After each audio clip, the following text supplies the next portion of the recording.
Hey guys, so today I checked and we just passed 1,000 subscribers, and that's amazing. I've never had a channel that went above 1,000 subscribers before, so I'm so grateful for all of your support, guys. Thank you for being with me all through this journey. And yeah, so a deal is a deal. So as a special for today, on top of like the regular daily upload that I posted of What If Goku was like Dr. Jiro, I'll be doing a new series. I'm not sure how I'll balance it out, but we'll figure it out. But time to start. What if Goku was a reincarnation of Whis? Is what you guys requested. So let's hop right into it. The story begins far away from Universe 7, away from all the universes 1 to 12, in a realm not seen by any mortal man at this point before. We see Zeno and the Grand Priest standing, looking down at their different angels as they're called for a meeting. As they then say, as you know, some universes have lower mortal rankings than others, and we can definitely see that some destroyers have been mismanaging their universes. So, originally Zeno wanted to simply destroy these universes that were not performing up to standard. However, you guys all remember what happened to universes 13 to 18, right? I cannot bear to lose any more children. So instead we thought of a different approach. We decided to consider how these mortals actually experience their lives. And by doing this, we might be able to increase mortal ratings and create a better universe at the end of the day. So, currently we're going to test this out with the weakest universe of them all. You're going to have the hardest task of all Whis, as you're going to have to be reincarnated, losing almost all your memories and starting life as a mortal. And we're going to see how you fare. And using this experience, this will let us know if mortals are worth keeping or not. So, obviously, you can accept this task if you want to. If you don't want to, you can simply destroy Universe 7. It's up to you. Whichever one suits you more. As Whis thinks about it, and he's grown quite fond of Universe 7, and he sees that there's quite a lot of potential, especially since the Oracle Fish had foretold about a rival to Beerus, as he thinks the mortals in Universe 7 have the capacity to become some of the strongest beings in the multiverse, as he then decides to take the Grand Priest up on his challenge, as he then says, it's no problem, I will be reincarnated as a mortal, but am I allowed to make a choice of the type of mortal I would want to be? As Grand Priest and Zeno then say, that could be quite entertaining, we will allow it. As Whis then says, the Saiyans have been improving quite a bit, and the Emperor of most of our universe, Frieza, is growing to fear them. So due to this, I think they have a lot of potential. So I would like to become reincarnated as a Saiyan. As the Grand Priest then says, approved. In the meantime, as you're doing your duty, Mirrors will be promoted into the angel in your stead. So, we wish you the best of luck, and may you have good times ahead of you in this new life. As Whis then says, goodbye, Father, goodbye, brothers and sisters, and let's see what fate has in store for me. As now, the Grand Priest waves his staff, and Whis disappears from sight. Now, we flash to planet Vegeta, as we see Bardock and Guinea giving birth to a baby boy. This baby boy being the strangest Saiyan baby that has ever been born on planet Vegeta, as soon as he was born, the baby emanated a great white light, and on top of that, the child was born with white hair instead of the usual Saiyan black, confusing all those who saw him. When the high-class Saiyans and scientists came to test this boy's power, they found that he had a power level that was 0. So, this quickly just caused them to assume that Bardock and Guinea had just given birth to a weak, defective baby, and so they were quite uninterested. So now, time passed, and Bardock and Guinea noticed that their child was not very ordinary.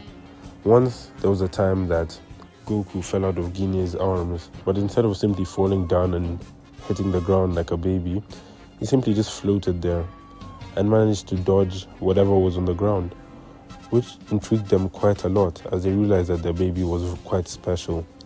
So as soon as Bardock heard of Frieza's plan to destroy the planet, he decided that it would be in their best interest to protect this boy.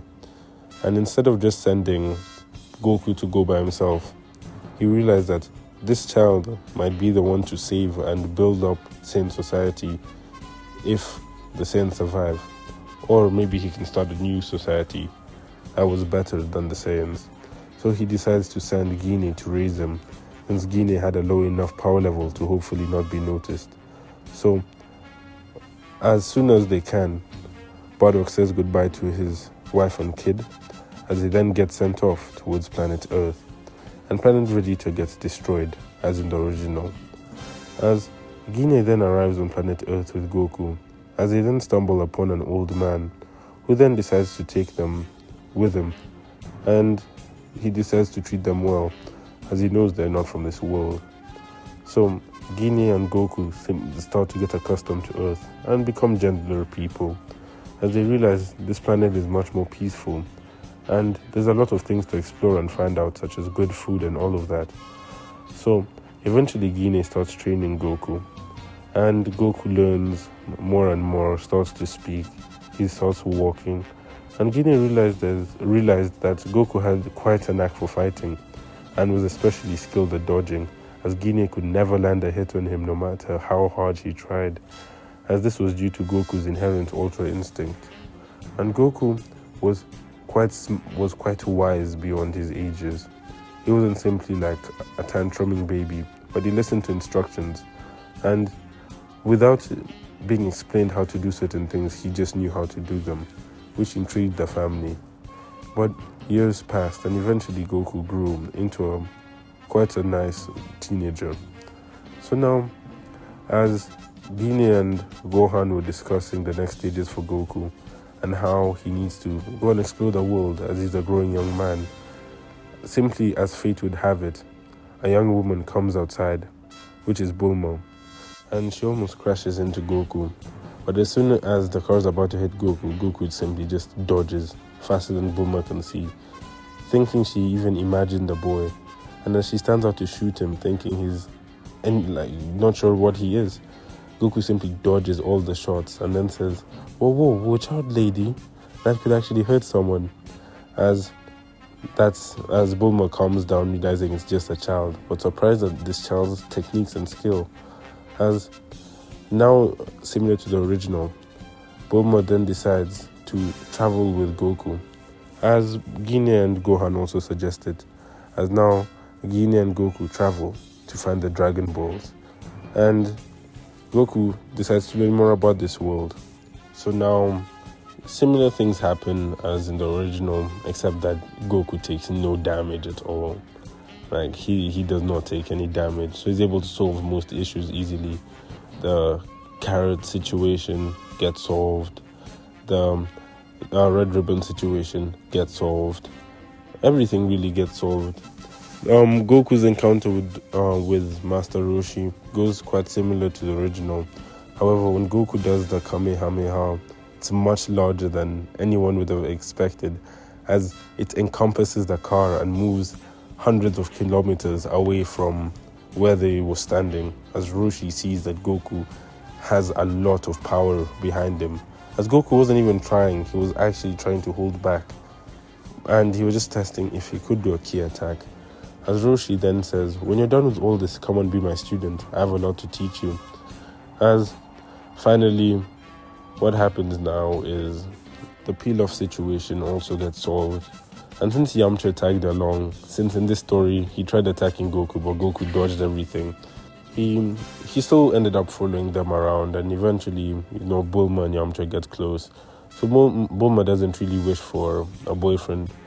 So the wish on the Dragon Balls is really just left to Goku to have, as Bulma doesn't really need anything anymore. She's rich, and what else does she need?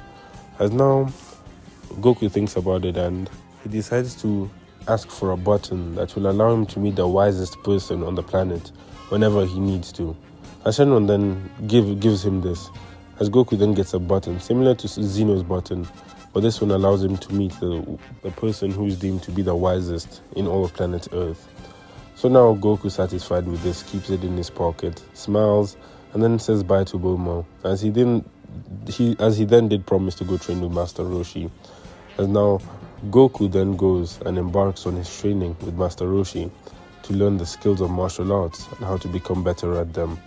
So I'm going to leave this part off here for now because 1, it's a special, and 2, because I have a flight in the morning, like in 4 hours, so I have to prepare for that, but I didn't want to leave without making you guys a video. So I hope you guys enjoyed, and if you liked it, let me know, and I'll post part 2 as soon as possible. And let's keep going. And yeah, have a good day, guys. See you later.